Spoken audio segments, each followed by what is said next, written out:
Picture this. It is October of 1960. Okay. You're standing on a debate stage in this massive television studio in New York. Right, sweating under those hot studio lights. Exactly. Millions of Americans are watching you live right from their living rooms, and you are the Vice President of the United States, Richard M. Nixon. A high-pressure situation, to say the least. Completely. And your opponent, Senator John F. Kennedy, has just accused your administration of, well, basically allowing a communist revolution to flourish just 90 miles off the coast of Florida in Cuba. Right, Kennedy's going on the offensive here. He really is. He is demanding action. He is explicitly suggesting the United States should openly aid anti-Castro exiles. So in response, you lean into the microphone and you just vehemently attack his proposal. Because you have to look strong. Exactly. But you do it by warning the American public that aiding exiles would violate 5 separate international agreements. You specifically cite the 1948 treaty that established the Organization of American States. Which, explicitly forbids intervening in the internal affairs of another nation. Right. So you are presenting yourself on live television as this staunch defender of international law and non-intervention. I mean, it is just a masterclass in political theater. It really is, right. Because here is the profound, almost mind-bending contradiction of that specific moment. Nixon is standing there, defending treaties and peace, while he secretly knows with absolute certainty that his own administration has already authorized the Central Intelligence Agency to train an exile army. An army down in Guatemala and Nicaragua, preparing to invade Cuba. Yes. Both he and Kennedy had actually been fully briefed on this highly classified covert operation. They both knew. They both knew. So they're having this very public debate about abstract foreign policy, but they're both completely bound by this secret reality of an impending war. And that stark disconnect, between what is said in Washington and what is actually being done on the ground, that is the central artery of today's deep dive. Welcome to the Doctrine Deep Dive, everyone. Today, we are looking at Cold War-era geopolitics in Latin America.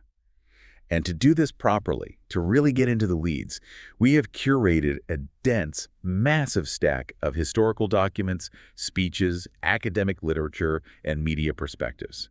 We really went all in on the sources for this one. We are pulling from landmark books like Banana Wars, Bitter Fruit, The Killing Zone, and Empire and Descent. Well, excellent texts. Yeah, and we will be looking at primary historical documents too, right? From Presidents John F. Kennedy and Richard M. Nixon, memos from diplomat George F. Kennan, and writings from former Guatemalan President Juan Jose Arevalo. We're also bringing in some sociological perspectives from C. Wright Mills, and even exploring the cultural lens through interviews with cinematographer Haskell Wexler regarding films like Latino. We'll be referencing these throughout our discussion. It is a lot of material. It is, and before we go any further, I need to state something explicitly for you, our listener, just to set the ground rules here. Yeah, this is important. The source materials we are unpacking today contain highly charged, heavily polarized political rhetoric. I mean, we are reading texts that span the absolute extremes of the ideological spectrum. From the staunch right-wing Cold War policies of United States administrations, all the way to the fiery left-wing revolutionary rhetoric of Latin American leaders. And we want to make it unequivocally clear that this deep dive takes absolutely no political side. Not at all. Our mission here is strictly impartial. We're just reporting on the contents of these sources to understand the historical mindsets of the original authors. We are not endorsing these viewpoints. Exactly. We are essentially looking at the blueprints of history. Because the question I want you, the listener, to hold on to as we tear into these sources is this: how do we bridge the gap between abstract foreign policy formulated in a Washington boardroom and the actual tangible human lives impacted on the ground in Latin America? It's a huge disconnect. Right. How do lines on a map or, diplomatic memos translate into reality? And to figure that out, we actually can't start in the 1950s. No, you really can't. We have to look at the baseline relationship that was established long before the Soviet Union even became a factor in the hemisphere. Because you cannot grasp the paranoia of the Cold War without first dissecting the paternalistic foundation that was already set in stone by the dawn of the 20th century. Yeah. I mean, the United States had built a very specific deeply codified power dynamic with its southern neighbors decades prior. So let's look at the actual mechanics of that dynamic. The primary document we need to examine here is the 1901 Platt Amendment. A crucial document. So the context here is that the United States had just helped Cuba win independence from Spain. But before the United States military would actually pack up and leave the island, they forced the Cuban Constitutional Convention to physically write the Platt Amendment into their brand new constitution. Which is just wild to think about. And to understand how this functioned practically, you really have to look at the language of the amendment itself. Right. What did it actually say? It essentially made Cuba a protectorate of the United States. One of the key clauses dictated that the government of Cuba could never enter into any treaty with a foreign power that would impair its independence. Wait, let me get this straight.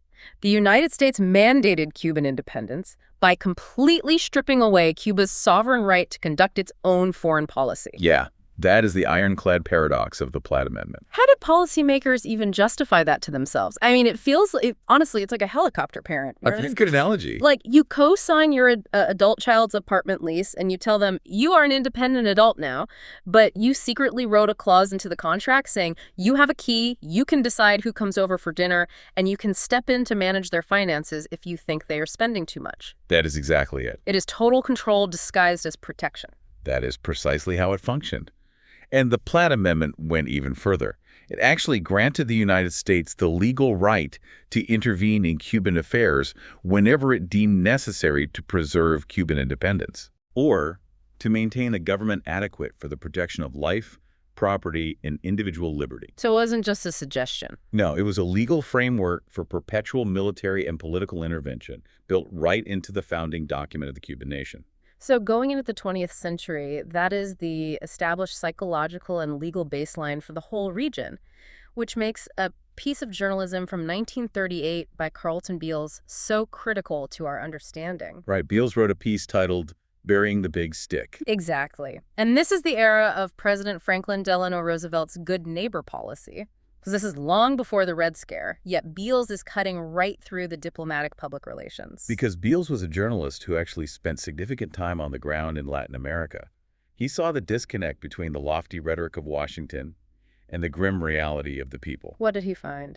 Well, in this piece, he argues that under the guise of friendship and protection, the United States was mechanically propping up some deeply oppressive regimes. He wrote that the United States was providing critical support to tyrannies and what he called petty, brutal minorities who just happened to hold power. And he argues that the United States was doing this strictly for economic gain and geopolitical leverage, right? Completely ignoring the human cost. Entirely. He pointed out that if the oppressed people of Latin America could actually speak out, if their newspapers weren't shuttered and their political rights weren't suppressed by these United States-backed dictators, they would cry out against the utter falseness of United States goodwill. Yeah, and what is particularly sharp about Beals' analysis is his deconstruction of the Monroe Doctrine. Oh, the Monroe Doctrine, yeah. Right. Articulated back in the early 19th century. Right, and it was framed by the United States government as a protective shield, warning European colonial powers to stay out of the Western Hemisphere. But Beals observes that by the 1930s, the nations of the South viewed this shield entirely differently. Yeah, he wrote that in Hispanic America, the Monroe Doctrine was considered a collar of servitude. A collar of servitude. That is a heavy phrase. They resented the paternalism. They deeply resented the United States acting as the unilateral spokesman and enforcer for two entirely different continents. And you really have to keep that resentment in mind as we cross the threshold into the post-World War II era. Because things are about to change drastically. Right. You have Latin American nations chafing against decades of heavy-handed United States influence, economic domination, and military interventions, a period often referred to as the Banana Wars. Right. But then the geopolitical landscape completely fractures. The Soviet Union rises as a nuclear-armed rival. And suddenly, the justification for United States intervention in Latin America undergoes a radical, profound shift. The narrative basically changes overnight from, we are protecting our business interests to we are fighting for the survival of the free world. Which brings George F. Kennan into the narrative. And Kennan is just a towering figure in Cold War history. He was the State Department's leading expert on the Soviet Union and the main architect of the overarching policy of containment. A very influential guy. Very. And in 1950, Kennan took his first and only trip to Latin America and wrote a secret memorandum to the Secretary of State. And, I mean, I have read this document, and his assessment of the region is, well, the level of geographic fatalism is stunning. Kennan's 1950 memorandum is steeped in a dark, deterministic view of the hemisphere. He looked at Latin America and concluded that it was fundamentally, almost biologically, an unfavorable environment for human progress. It's hard to read. It is. He actually wrote that it seemed unlikely there could be any other region of the Earth where nature and human behavior combined to produce a, quote, more unhappy and hopeless background for the conduct of human life. To read those exact words in a highly classified official government intelligence document is jarring. Like, he isn't talking about trade deficits or infrastructure. He is condemning an entire continent's existence. He paints with a very broad, very dark brush. He describes the history of the region in these sweeping, dramatic terms, comparing the Spanish conquerors to men from Mars. Right. He states that to the indigenous Indian civilizations, the Spanish conquerors arrived like men from Mars, merciless, demanding a relationship of tragic and total submission, which forced the abandonment of all prior attachments and customs. Total submission. Yeah, he viewed the entire region as being permanently weighed down by a legacy of helplessness and impotence, a history written, in his words, in human blood and in the tracings of geography. I have to push back and challenge Kennan's analysis here, because if I am reading this as a policymaker in 1950, I have to ask myself, is this actual objective strategic intelligence? Right. Or is United States foreign policy at the highest levels being driven by profound cultural bias, bordering on racism, and a fundamental refusal to understand their southern neighbors?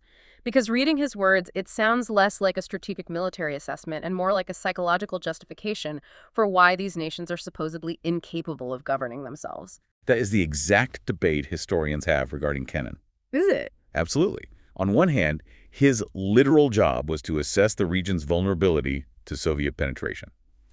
He correctly concluded that Latin America lacked the industrial or military capacity to directly threaten the United States in a conventional war. Right. They weren't going to launch bombers at Washington. Exactly. But their raw materials and their political alignment at the United Nations were vital.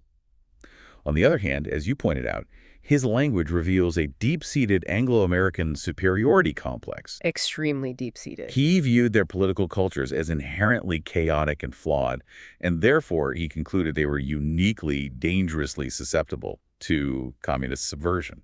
And that fear of subversion wasn't just theoretical philosophy for him, was it? Not at all. In that same memo, he urgently warned about the international communist movement penetrating the Republic of Guatemala. Okay, Guatemala. He claimed that the Guatemalan government was actively collaborating with Soviet-dominated states to acquire arms.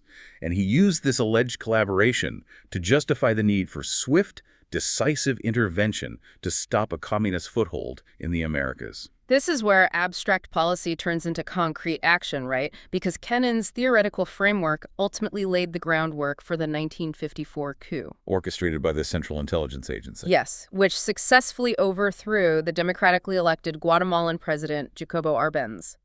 If you read the source material from Bitterfruit, it details the absolute mechanics of this operation. It's a textbook covert op. It is. And the United States justified the removal of Arbenz entirely through the lens of Cold War containment. They viewed his domestic policies specifically, his land reform programs that threatened the massive land holdings of the American-owned United Fruit Company.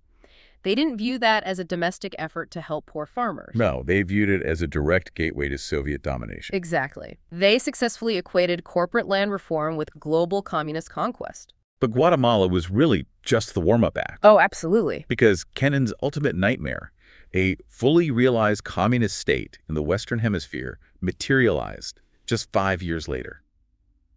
And it wasn't hidden in the jungles of Central America. He was 90 miles off the coast of Florida. The Cuban Revolution of 1959. Fidel Castro's seizure of power completely shattered the geopolitical paradigm for the United States. Suddenly, the collar of servitude that Carlton Beals wrote about was being violently, visibly thrown off. Yeah. And the United States intelligence apparatus was caught entirely flat-footed. Which pulls us right back to that 1960 televised debate between Kennedy and Nixon that we started the deep dive with.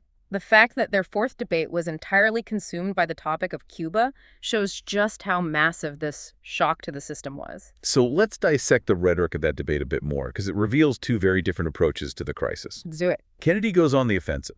His core argument is that United States prestige has completely collapsed. He points out that the United States government spent years completely ignoring the economic needs, the deep poverty, and the basic infrastructure of Latin America. He argues that this severe negligence is exactly what created the fertile ground for Castro to rise to power in the first place. Kennedy specifically points out that the United States, through its full support behind the brutal, corrupt regime of Fulgencio Batista, which totally alienated the actual Cuban people. Yes, Kennedy is essentially arguing that economic desperation and political oppression breed radicalism. Meanwhile, Nixon, knowing full well about the impending Central Intelligence Agency invasion we talked about, he has to perform this insane, delicate balancing act. He really does. He publicly advocates for quarantining Cuba economically and diplomatically. And he explicitly points to Guatemala as the model for success. Yeah, Nixon actually says on live television, "We quarantined Mr. Arbenz." The result was that the Guatemalan people themselves eventually rose up and they threw him out. The audacity of that statement is just staggering. It really is. He is completely sanitizing a highly coordinated Central Intelligence Agency-backed coup funded by millions of dollars into this neat, organic diplomatic success story where the people just naturally decided to change their government. It is the ultimate bureaucratic sterilization of regime change. But, while politicians in Washington were debating prestige and covertly training armies, there were actually individuals trying to understand the human element of the revolution. The people on the ground. Right, like what was happening on the ground that the intelligence community just totally missed. And that is where sociologist C. Wright Mills enters the picture with his 1960 book, Listen, Yankee. Mills was a prominent American academic, and at a time when traveling to Cuba was highly controversial and viewed with deep, deep suspicion, he actually went down there. You went right into it. He did. He didn't sit in the embassy sipping cocktails. He spent time with the revolutionaries, the farmers, the students. He was trying to capture the authentic, unfiltered voice of the Cuban people. The methodology is what really matters here. The traditional intelligence apparatus was gathering information by talking to military attachés, wealthy landowners, and political elites, right? People whose financial interests perfectly aligned with the United States. So they were in an echo chamber. Exactly. But Mills bypassed them entirely. He wrote his book from the perspective of the Cubans, actively using their voice to explain the revolution. I just wonder, how did a sociologist like Mills manage to capture this raw, emotional truth of the Cuban people, the hunger and corporate fatigue that the traditional Washington intelligence apparatus completely missed or ignored? Well, by actually asking them and listening. And what he reported back completely contradicted the narrative in Washington. What did he say? He reported that the Cuban people were completely exhausted by Yankee corporations, monopolies, and the United States government's unwavering, decades-long support for what the locals called the gangster regime of Batista. The gangster regime. Yeah, Mills wrote, quote, "We're fed up with Yankee corporations and governments. Your corporations and your government don't like it. We are not alone." Mills really captured a visceral reality there. The revolution wasn't just some ideological Marxist chess move orchestrated from Moscow. Not at all. It was born out of profound grinding misery, hunger, and a desperate desire for self-determination. He saw that the revolution was a symptom of a much deeper disease that the United States had actively helped cultivate. It represents a profound failure of imagination on the part of United States policymakers. A total failure. They were viewing everything through the rigid, binary lens of the Cold War capitalism versus communism. If a nation wanted to nationalize its sugar fields just to feed its people, Washington couldn't compute that as an organic response to corporate exploitation. No, they could only compute it as a Soviet plot. Exactly. But following the absolute shock of Cuba fully aligning with the Soviet Union, the United States realized that their old playbook, relying on military leverage, the Platt Amendment mindset, and supporting right-wing dictators, it just wasn't working anymore. It was actually backfiring. It was. So they needed a totally new strategy to prevent more Cubas from erupting across the hemisphere. And what resulted was a paradoxical, highly contradictory dual approach. It was a combination of highly publicized, grandiose philanthropy and deeply classified, brutal secret warfare. The carrot and the stick. Let's look at the carrot first. Okay, the carrot.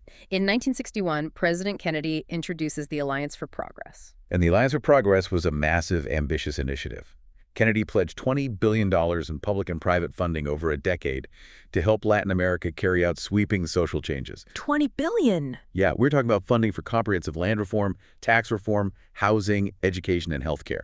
It was really billed as a Marshall Plan for the Americas. And the formalization of this happened at the Charter of Punta del Este in Uruguay. The language in the charter is soaring, honestly. It talks about accelerating economic progress, achieving social justice, eliminating adult illiteracy, and increasing life expectancy. That sounds great. It does. On paper, it sounded like a genuine, systemic attempt to address the root causes of misery, the exact misery that C. Wright Mills documented that caused revolutions in the first place. Though, we do have to note the reception it received from the revolutionary left. Right. Che Guevara was there. He was. Ernesto Che Guevara, who was leading the Cuban delegation at the Punta del Este meeting, fiercely denounced the entire alliance.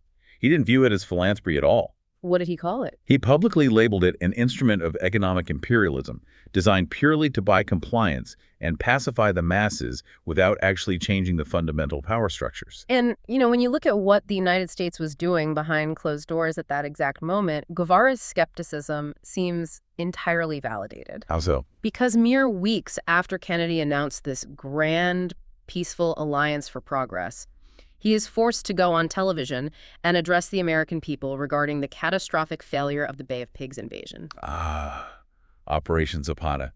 The Central Intelligence Agency's elaborate plan to use the exile army, the one Nixon had defended, keeping secret in the debates, to land on the beaches of Cuba and overthrow Castro. And it completely imploded. It was a disaster. The invaders were captured or killed, and the United States was deeply humiliated on the global stage. Following that disaster, Kennedy gives his Lessons of the Bay of Pigs speech.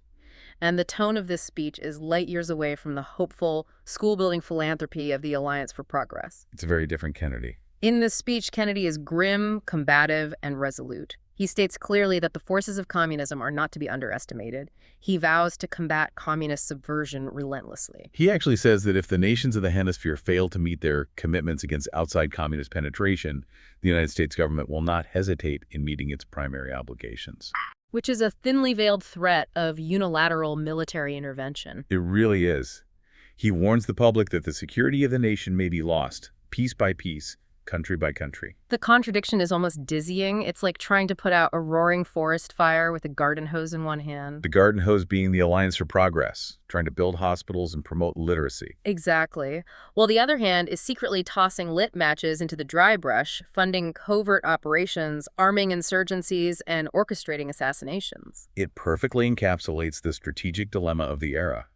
And Milton Eisenhower, who was former President Dwight D. Eisenhower's brother, and a key advisor on Latin American affairs, he wrote a book in 1963 called The Wine is Bitter. What was his take? He recognized this exact contradiction and the impossible situation the United States had created for itself. Eisenhower's assessment is chilling, really, because he warns that revolution in Latin America is an absolute, unavoidable inevitability. An inevitable. Yes. He says the conditions on the ground are simply too dire, the inequality is too extreme, and the people are too angry to maintain the status quo.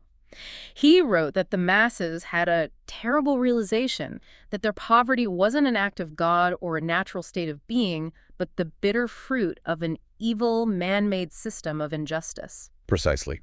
Eisenhower argued that the United States did not possess the power to stop the coming revolutions. The only choice the United States had left was to influence how that revolution would happen. Would it be peaceful? Through genuine, sweeping democratic and economic reforms? Or would it be violent, bloody, and Marxist, like what had just happened in Cuba? He saw the Alliance for Progress as the only viable path to avoid violent communist takeovers, but he was profoundly pessimistic about its chances of success. Why was he so pessimistic? If the United States was pouring $20 billion into the problem, why did he think it would fail? Because of the structural mechanics of the societies they were trying to change. Eisenhower recognized that the entrenched, wealthy oligarchs in Latin America and the communist revolutionaries both actively wanted the alliance to fail, albeit for entirely different reasons. So they were getting squeezed from both sides. Exactly. The communists wanted it to fail to prove that capitalism couldn't solve poverty. The oligarchs wanted it to fail because genuine land and tax reform meant stripping away their own wealth and power. And the United States needed the cooperation of those very same oligarchs to implement the reforms in the first place. Right. It was a mechanical impossibility. So what happens when those two hands, the philanthropic hand pushing for reform and the covert hand protecting economic interests, start wrestling with each other? Did the lofty social goals of the Alliance for Progress survive, or did deeply entrenched economic monopolies ultimately win the tug of war? To answer that, we have to look at the economic architecture of the hemisphere. Juan José Arevalo provides a scathing foundational critique of this architecture in his 1961 fable, The Shark and the Sardines. Remember, Arevalo was the democratically elected president of Guatemala before Arbenz took over. He survived dozens of coup attempts. Dozens. He understood the machinery of United States influence intimately, from the inside out. The Shark and the Sardines is a brilliant, enduring metaphor. The United States is the shark, and the Latin American nations are the sardines. Naturally. Arevalo argues that the United States had fundamentally abandoned its founding moral values. He says that the nation of Washington and Lincoln, which was originally inspired by ideals of freedom, human rights, and dignity, had been hollowed out and replaced by a, quote, Phoenician enterprise. A Phoenician enterprise. Yeah. A mercantile state. Exactly. Arevalo argues that the United States government had essentially become a simple entrepreneur for big business. He claimed that foreign policy was no longer dictated by democratic ideals, but was ruled by Wall Street, Standard Oil, and massive banking syndicates. Which goes back to Carlton Beale's point. It perfectly aligns. He details how this gigantic mercantile society systematically manipulated local elections, funded opposition groups, and financed direct military assaults. Like the one that ultimately destroyed the democracy in his own country of Guatemala. Right, specifically to protect illicit, monopolistic commercial profits. He argued the entire hemispheric system was designed for the relentless mechanical siphoning of wealth from south to north. And, you know, if we look at the actual legislation being passed in Washington during this exact same time period, Arevalo's metaphor proves to be incredibly accurate. Let's dissect the mechanics of the 1962 Hickenlooper Amendment. This is a vital piece of the puzzle. On its face, it was a piece of legislation that demanded the immediate suspension of foreign aid to any country that nationalized United States corporate property without speedy and equitable compensation. But it is crucial to note who actually authored that amendment. While it was formally sponsored by Senator Bork Hickenlooper, the text itself was actually drafted by a prominent Washington lawyer. Wait, who did he work for? His firm had been specifically hired to protect the vast property holdings of the United Fruit Company from a possible expropriation by the Honduran government. Wow, so the conflict of interest is just baked right into the legislation. Let's talk about how this actually worked on paper. If I am a reformist Latin American president and my country is starving, and I decide a foreign mining company or a fruit monopoly is illegally exploiting my land, and I move to nationalize it, what happens the next day under the Hickenlooper Amendment? Under the Hickenlooper Amendment, the United States government is legally mandated to cut off all foreign assistance to your country. All of it. Everything. Loans, grants, infrastructure funding, everything. So it is an automatic legislative trigger. It is basically a weapon. Exactly. Yeah. It functioned as an absolute legislative weapon. And a developing economy that relies heavily on that aid to keep its currency afloat or to build basic infrastructure, losing that funding overnight is an economic death sentence. I mean, the Kennedy administration actually fought intensely against the passage of the Hickenlooper Amendment, didn't they? They did, because they knew it would be a massive, perhaps fatal hindrance to the Alliance for Progress. Because it creates an impossible paradox. Right. You cannot go to Latin American nations and say, we demand you implement sweeping land reforms to reduce poverty, which inherently requires breaking up massive foreign-owned monopolies. While simultaneously holding a gun to their economy. I'm just saying, but if you touch American corporate property, we will bankrupt you. It completely handcuffed any genuine attempt at structural social change. It really guaranteed that the sardines could never legally challenge the economic monopolies of the shark without facing total financial ruin. It proved that when push came to shove, protecting corporate investments was legally prioritized over democratic reform. And this shift away from the idealism of the Alliance for Progress was explicitly articulated in a 1962 speech by Thomas C. Mann. Who was Thomas C. Mann? He was a highly influential diplomat who later actually coordinated the alliance under President Lyndon B. Johnson. Okay, and his speech is a classic, unapologetic defense of free market capitalism over state-driven social reform. Very unapologetic. He argues that economic freedom and the absolute necessity of risk capital are the paramount, non-negotiable tenets of development. He explicitly argues against forcing industrialization or maintaining national industries that aren't globally competitive. He stated that the capitalist is an essential and useful element in a free society. It is a clear signaling of a retreat. A retreat from the alliance goals. Yes.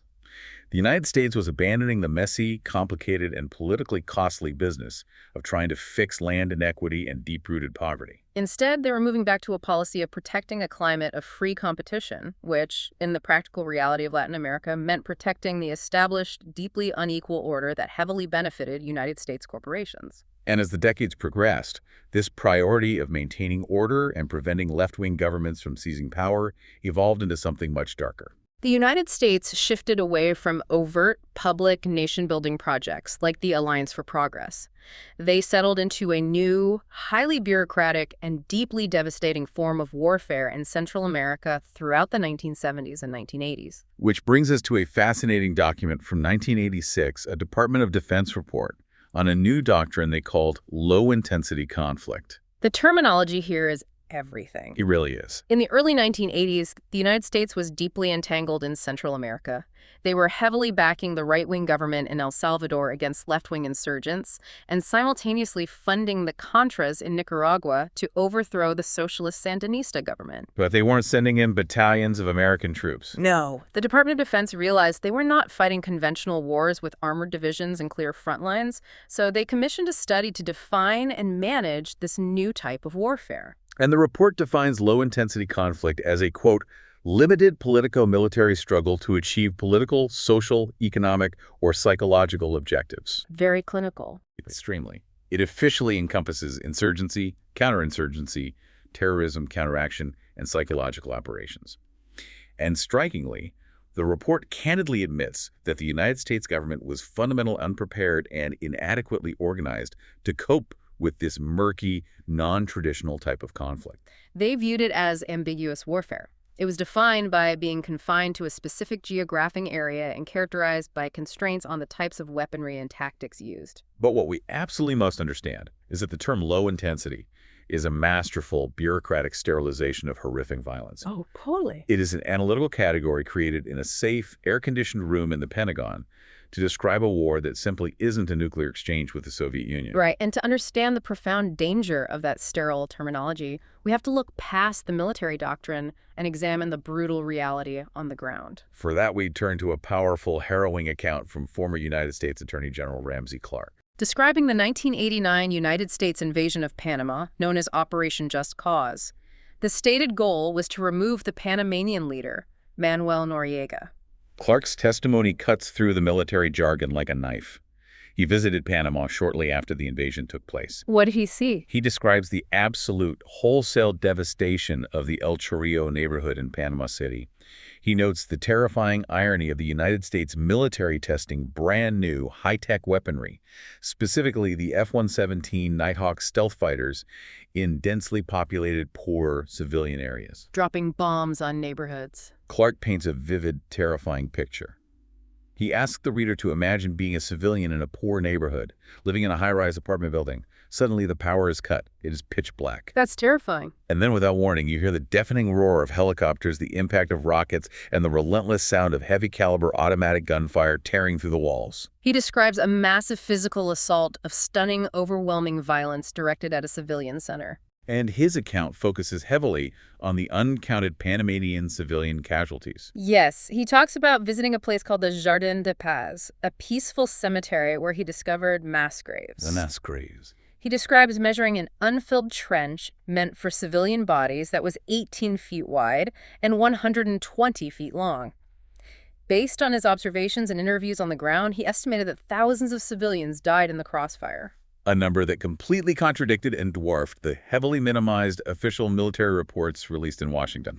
So when we analyze the doctrine of low-intensity conflict, we're forced to confront a grim, asymmetrical reality. If we synthesize what the Department of Defense wrote in their sterile 1986 report and what Ramsey Clark actually witnessed in the rubble of El Chorrillo in 1989, it becomes glaringly clear that low intensity is entirely a luxury of geography. A luxury of geography. It is all about perspective. Exactly. To the policymakers and generals in Washington managing proxy wars, funding insurgencies, and authorizing airstrikes from a continent away, it is a low-intensity problem. Sure, because it's far away. It is manageable. It doesn't threaten the survival of the infrastructure of the United States. But to the mothers and families working in the coffee fields of Nicaragua, or the residents fleeing burning high-rises in Panama, there is absolutely nothing low intensity about it. Nothing at all. For them, it is absolute, high-intensity, total devastation of their homes, their families, and their societies.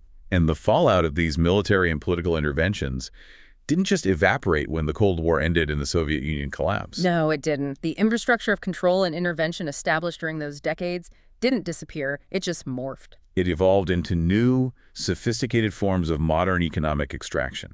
A perfect example of this evolution is the rise of export processing zones, frequently referred to as maquiladoras, in countries like Honduras, El Salvador, and Panama. To understand how these function, we have to look at the supply chain mechanics.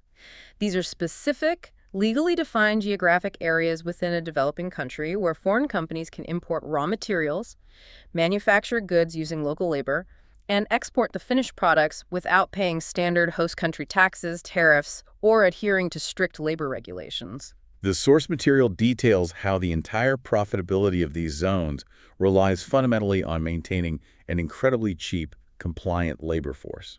They need that cheap labor to multiply the value of the imported materials. And the most shocking part of the documentation is the level of official United States collusion in maintaining that cheap labor. Oh, this part is wild. Our sources show that United States agencies, specifically the United States Agency for International Development, actually subsidized and actively promoted these zones. With taxpayer money. Yes. They used taxpayer money to create promotional materials that highlighted the anti-union climate of these countries as a major selling point to attract American corporate investors.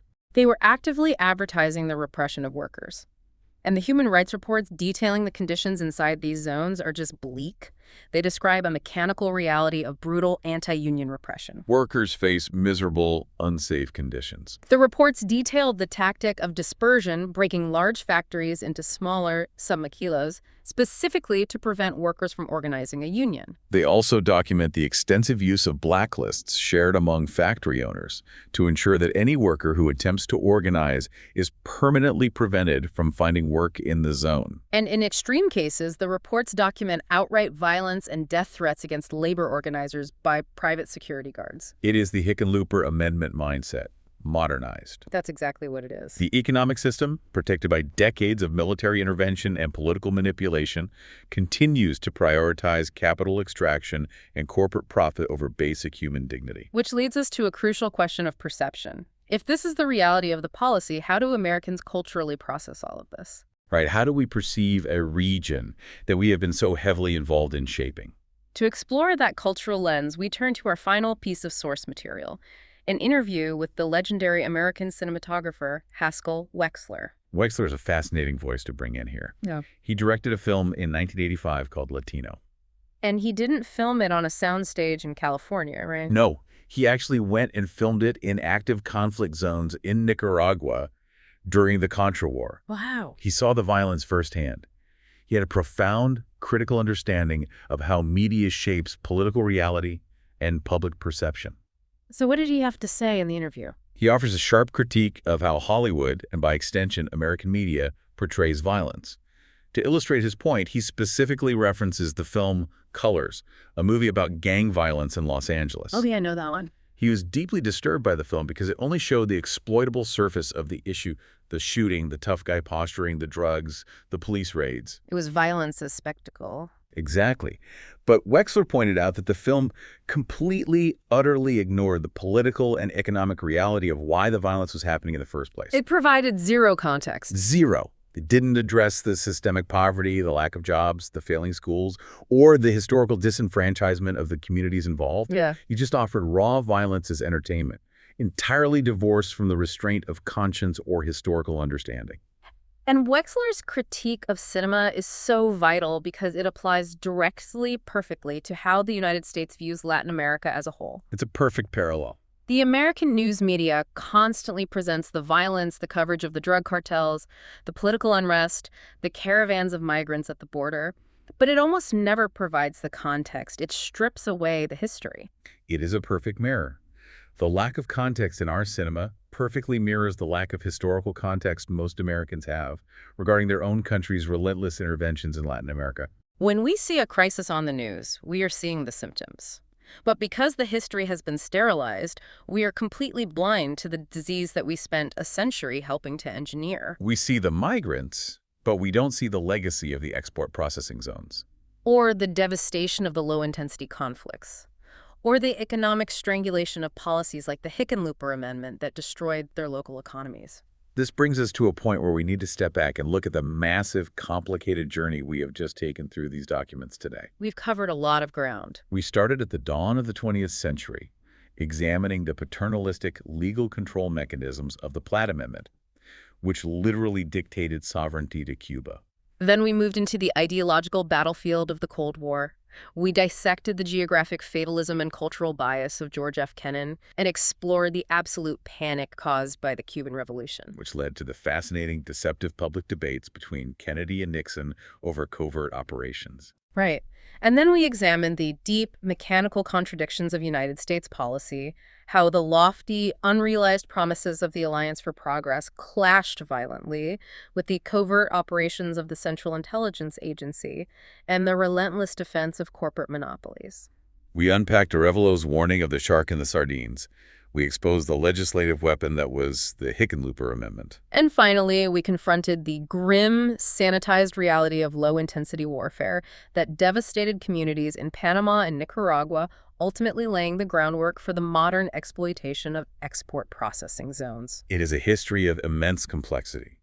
It is a narrative driven by fear, by profound economic interest, and by a staggering asymmetry of power that allowed one nation to dictate the fate of an entire hemisphere. It is a massive amount of history to process. But as we wrap up this deep dive, I want to leave you with one final lingering thought, something for you to ponder long after the audio stops today. What's the thought? Consider everything we have discussed. If the United States spent the entire 20th century trying to forcibly shape Latin America through military leverage, covert coups, engineered elections, and relentless economic extraction, how does that specific legacy of low-intensity conflict continue to directly fuel the border, migration, and political crises that we see unfolding in the American hemisphere right now? That's a question we have to ask. It is. When you look at the news today, when you see the headlines about the border, I encourage you to look past the exploitable surface. Keep digging into the history. Because in geopolitics, the past is never really past. It is just prologue. Thank you for joining us on this deep dive.